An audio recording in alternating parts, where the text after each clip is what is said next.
Hey everyone, my name is Rylan. I go by they, them, their pronouns, and I have bipolar disorder. I have bipolar 1, and there are two different types of bipolar. There's bipolar 1 and bipolar 2, and the main difference is bipolar 1 is marked by mania and hypomania is in bipolar 2. I just wanted to share a couple things that I experience as a person having bipolar and what it's like when I'm having a manic episode.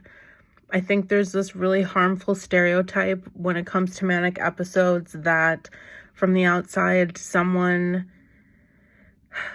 and not, this isn't to say that this can't be the case, but there's kind of this narrative that like you'll be really productive and you're cleaning your house and you're doing meal prep and going to the gym and you have this very euphoric feeling. And I found in a lot of my manic episodes that that is anything but how I feel.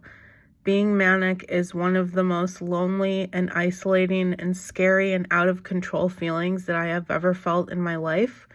And I have other mental health diagnoses that bring along really scary symptoms as well, like depersonalization and derealization and dissociation. Those are all really scary, but the feeling of my body literally betraying me and not allowing me to sleep for sometimes days, weeks on end is something that I will never be able to wrap my mind around.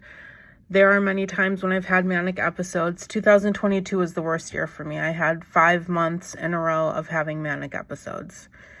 It was awful. You could not give me $1 million to go back to that time in my life. But essentially what was happening is each month it was a little different. I was able to get like different variations of sleep, but there was one month where I was only able to get 30 minutes of sleep at a time. And then my body would just automatically wake up.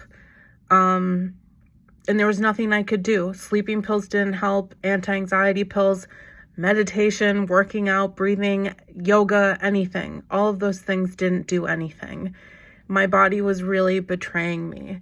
There are other times that I would maybe be able to get 4 hours of sleep. But when that's happening consecutively for even a month at a time, because that's usually how long a manic episode lasts for me, you can't function on 27 hours of sleep for an entire week.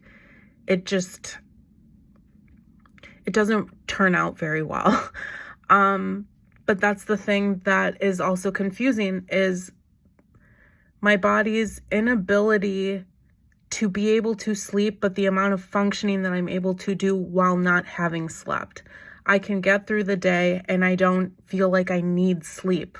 And that's a really out of control feeling. And I think something for me, I experience a lot of loneliness when I'm manic because I usually am up at all hours of the day and night. And I find that it'll maybe be like 3, 4, 5, 6 in the morning and everyone is asleep. Everyone's sound asleep in their beds. No stores are open and there's nowhere to go, no one to talk to, and nothing to do. And in my mania, I don't experience an interest in doing things. It's a very melancholy situation and feelings that I'm feeling. So instead of being able to use all of this great energy of, not being able to sleep, of cleaning my house and walking the dog and doing all those things, binging TV shows, watching movies, I kind of just sit there and I'm miserable. I wish I could say that I've been able to binge like all of Grey's Anatomy or Breaking Bad in one of my manic episodes, but that's not how it works for me. If that is how it works for other people, I'm happy for you that you're able to be productive, but unfortunately, that's not how my episodes pan out for me.